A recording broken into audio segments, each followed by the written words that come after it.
We've heard the 2-hour speech by the finance minister. Of course, we'll have to await the fine print of the bill once we get back to our offices and download it and read it. What was quite heartening was the statement on tax administration, which would honor the honest taxpayer.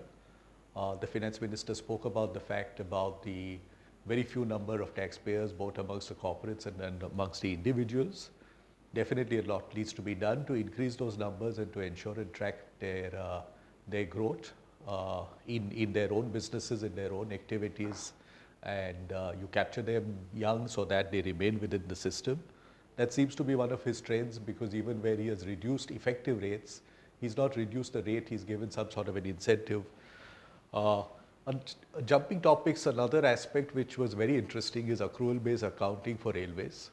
I hope that this is a first step towards moving government accounting onto an accrual base, because today you're on a classical receipt and payment system, which does not really reflect the health of the economy or the health of the union finances.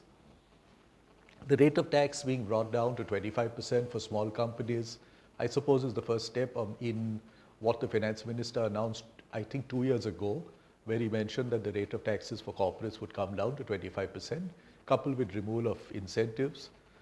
We've seen very few incentives being removed. One would have expected this to happen in a phased manner, by which gradually these rates would have come down. We've already crossed, this would be we've already crossed 2 years of after this announcement has been made. One hopes that it is done now within the next couple of years. A few smaller clarifications which one heard about from the finance minister, much more I suppose will be in the bill, were heartening. Joint development agreements, there's so much of case law which is developing, where pain is caused to an owner of land putting his land into a joint development agreement. He may not have realized the profits, they will come in at later stages, so he's kind of clarified when those will be taxed. On domestic transfer price transactions, where both the parties are taxed within the country, what he's now clarified is this will only apply where one of the recipient is going to get some sort of profit-based incentive, which would be a necessity, or which would be the requirement for fudging the rates at which the transaction had been done. This would eliminate a whole array of transactions which are otherwise coming within the ambit.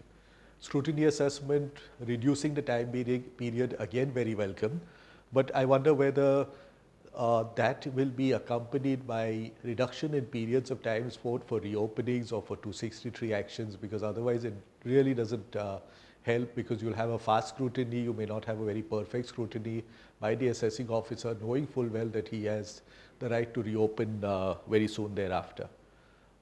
I'd love to rush back to office and read the finance bill. On an overall basis, I would say not much of surprises in this bill. Markets have reacted very positively. The fear of security transaction tax going away and capital gains being taxed is not there, and I think that's a huge positive. Thank you. Thank you.